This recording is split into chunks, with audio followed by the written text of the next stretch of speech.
John Austin కి ఒక్కసారి దేవుడు అపియర్ అయ్యాడు.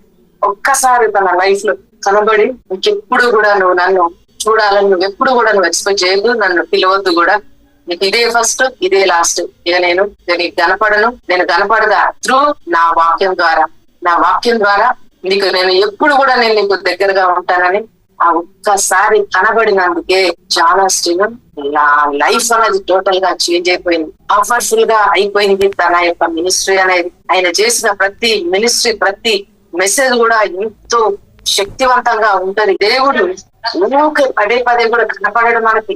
అట్లా కనబడుతున్నాడు కూడా ఎవరు నమ్మకండి, కనబడడు.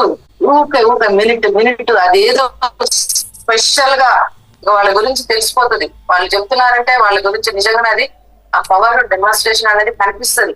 దేవుడు అట్లా కనబడాడు ఎప్పుడు. అయినా నిజంగానే అట్లా కనపడితే మనము దేవుని కూడా ఒక మనిషిలాగానే మనం కేర్నాట్ చెయ్యం. దేవుడు అట్లా కనపడాడు.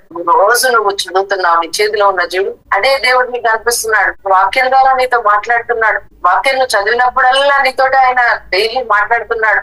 నీకు అంతకు మించి ఇంకేం కావాలి నీకు స్పెషల్ గా? నువ్వు నీ విశ్వాసాన్ని ఇట్లానే నువ్వు ఆపరేట్ చేస్తే ఆయన యొక్క డైరెక్షన్ లో సడన్ గా నీకోసం దేవుడు సంథింగ్ ఏదో గ్రేట్ గా నీ లైఫ్ లో చేస్తాడు.